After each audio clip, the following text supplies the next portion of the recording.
Nice pad. Richard. You haven't changed at all, Bruce.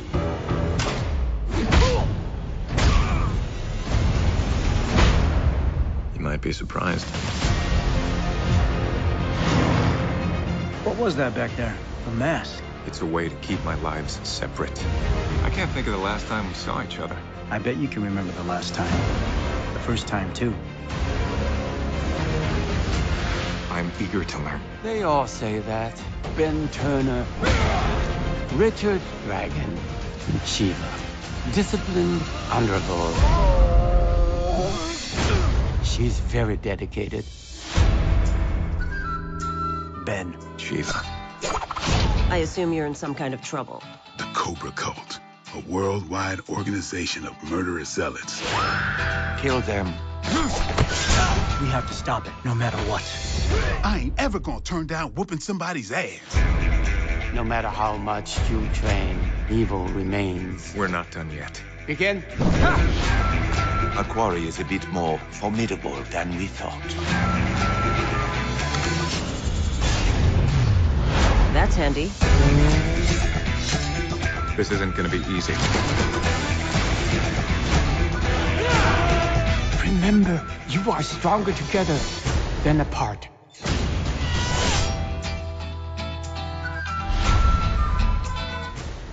Check it, fools. It's 1975, and we're two jive-talking, ass-whooping podcasters here to review Batman, Soul of the Dragon. You dig? Because we ain't ever going to turn down reviewing this film or whooping somebody's ass. So, yeah, I appreciate that's a lot of ass-whooping in that sentence, but it's a Thursday, and I've had a tough day. So, yeah, we're here to give the lowdown on this film, and I'm not here alone. On my journey for more ass-whooping is my co-host and the world's #1 martial artist, Ant. I mean, also less jive talking, if I'm honest. Yeah, I thought what you said before. Jive. Well, you know, what I said before might have been wrong.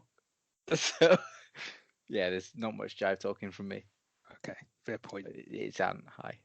Okay, kind of brought down myself. It's okay. It's cool. Don't worry. No, I'm still the world's #1 martial artist. That's fine. That's all right then. Back in the room, back in the game. Yeah. So I'd like to say, for the record, I have not been drinking. Batman Soul of the Dragon review. So if you're sitting comfortably, children, I will read the blurb to you. What if I'm slightly uncomfortable? Tough. Okay. Deal with it. Live it. Go for it. Will be it. Disciplined, honourable, and deadly. Set in the midst of the swinging 1970s. What? No, that's porn. Wrong thing. Set in the midst of the swinging 1970s. Better. That's better. Yeah. This Elseworlds adventure finds Bruce Wayne training under a master sensei. It is here that Bruce, along with other elite students, is forged in the fire of the martial arts discipline. The lifelong bonds they form will be put to the test when a deadly menace arises from their past. It will take the combined efforts of Batman and the world-renowned martial artists Richard Dragon, Ben Turner, and Lady Shiva to battle the monsters of this world and beyond. And do you know why that is? Because they never get tired of whipping somebody's ass. Ben Turner's awesome. I don't care about anything else in this film other than Ben Turner he's my I don't know, what's the word? Don't know. He's my new hero. Yeah. To be fair, given that he's voiced by Michael J. White, he was also Black Dynamite, he's always going to be my hero anyway. Well, genuinely, was that true? Well, the Michael J. Yeah. Yeah. I didn't know that. Yeah. I didn't know that. That's kind of just raised the whole thing a notch for me, if I'm honest. Which was that he's also the guy who was playing Bronze Tiger in Arrow. Yeah, I know. So, well, I know you know because you told me. It's true. And also, one of the things I quite liked about it, I don't know who did Batman's voice. It was David Guntoli. And who was Lady Shiva? Because she was someone. That was Kelly Hu. Yeah. And Mark Dacus was Richard Dragon. Yeah. So what I quite liked was they had martial artists or actors and actresses who are known for being martial artists. Well, I know certainly Mark Dacus and Michael J. White are doing those voices. Mm-hmm. Which is great, because in one respect, you didn't need to. You could have just had regular voice actors but because you had them, it just lent something to it. Do you know what I mean? Yeah. Well, I mean, you also had like, you had James Hong as Yes. Sensei. Yeah.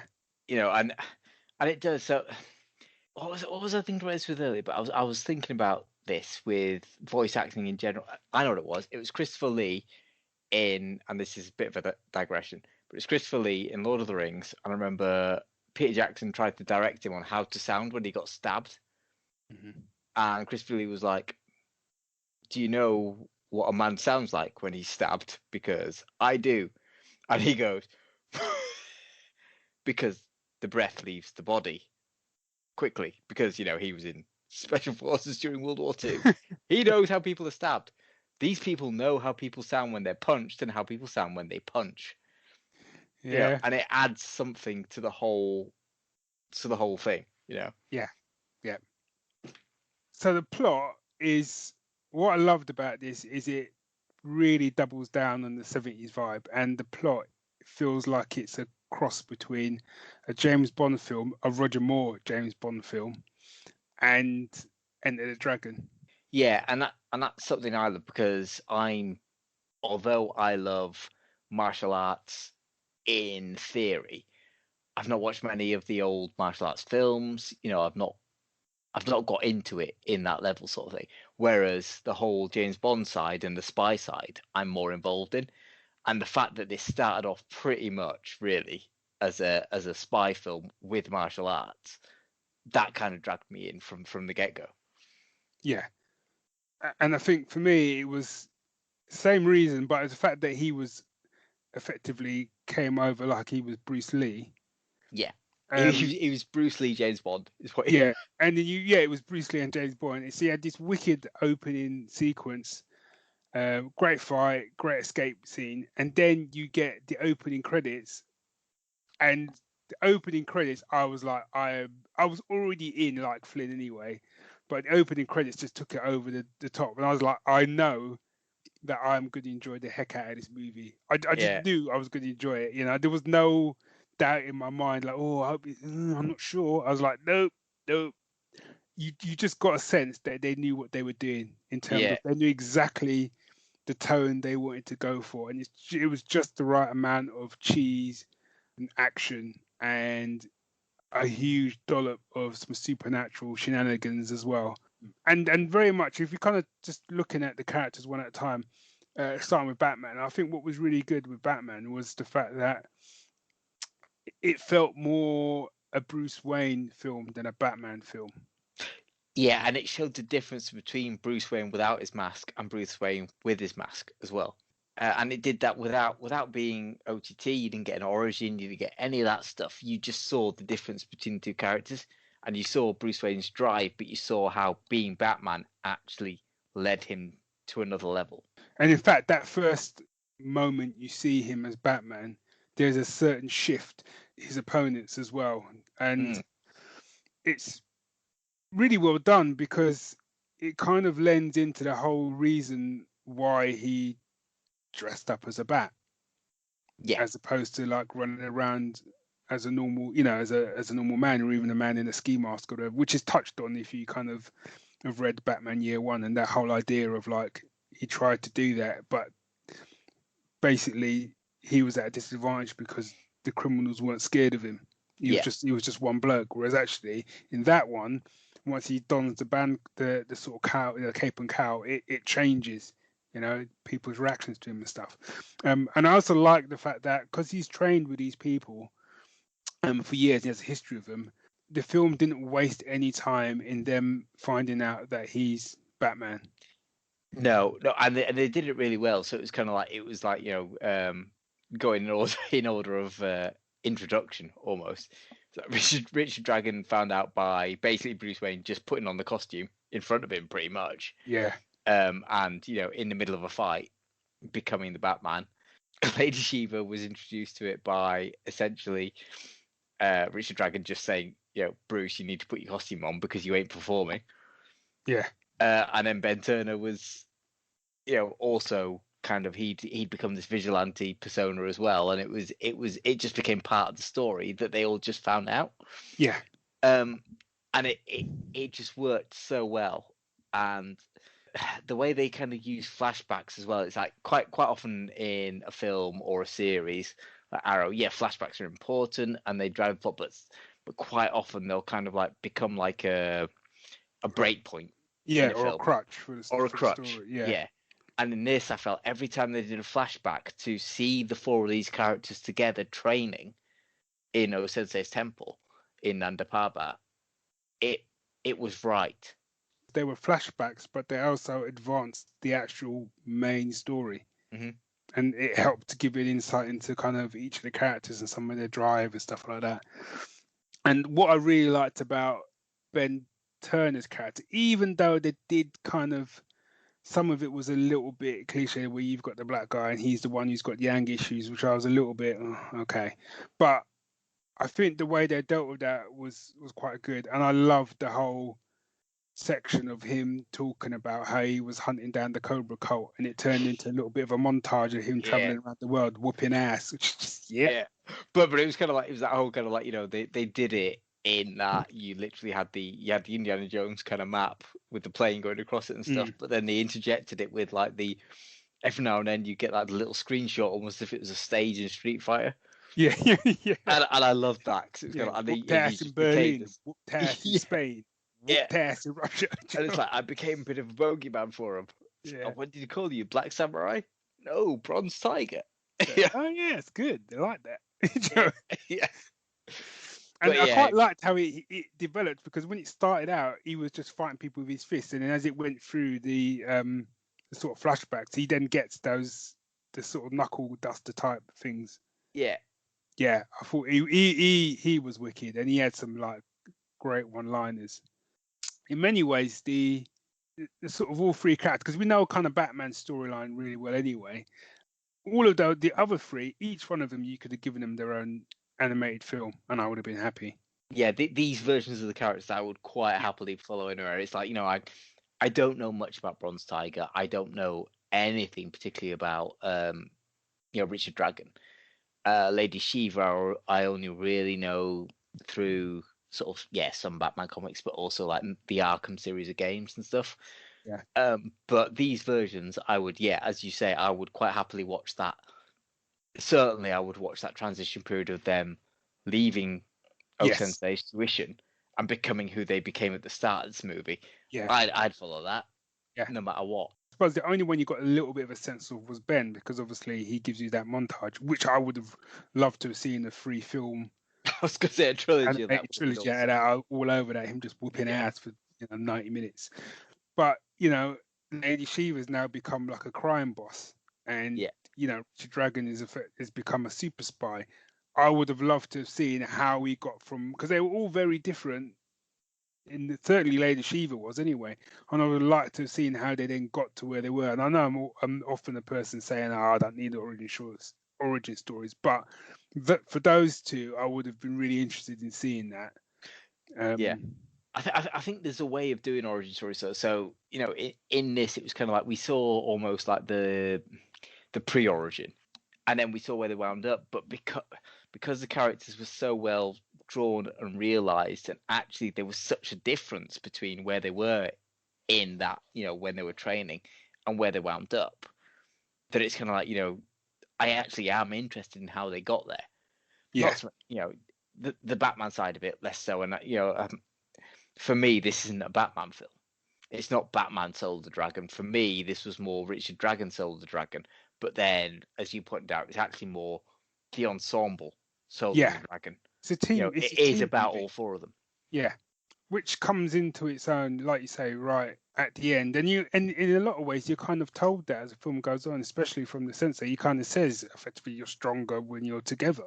Yeah. And that's true, And it was badass. And the other things as well is like, I love the fact they were all doing their own different things, but there was no real convincing anyone to get involved. You're right. It's kind of like, Richard Dragon came to Bruce for help because he'd figured out what was happening. And Bruce was like, okay, we need to sort this out. Let's go find Shiva. I know where she is. And then she's like, she's now a crime boss. But as soon as they came in and explained what was going on, there was none of that kind of like, wait, it was kind of, because she knew at that point he was the Batman and he'd been taking out Yeah. criminals and stuff, but there was no like animosity. It was they were a team.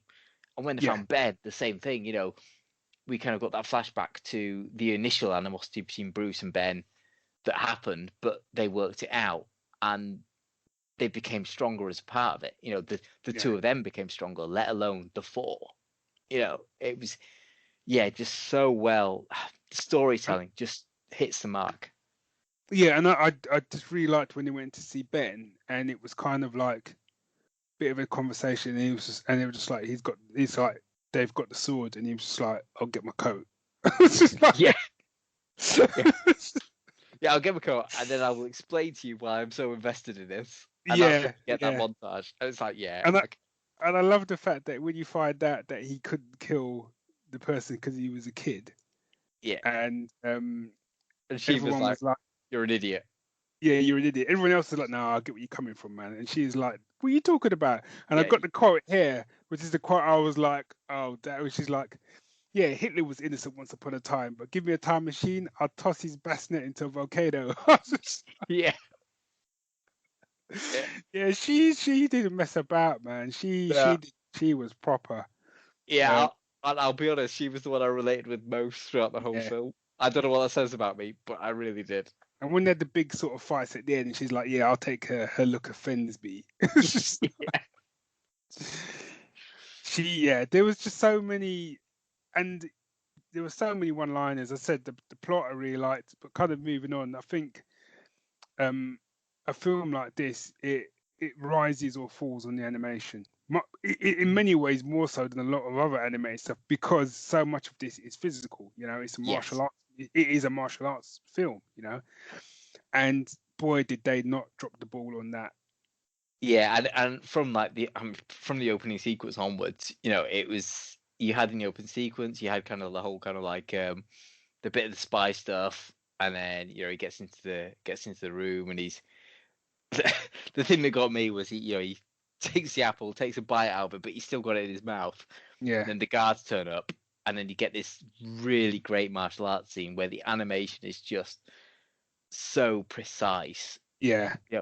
And without being all well, I want to use the term, it's not really true anymore, but without being all Jason Bourne, where it's just shaky cam and you see little bits. You see the whole animation throughout. You see the fights, and it is on the nose. It's kind of like you feel every punch and every kick land. Yeah.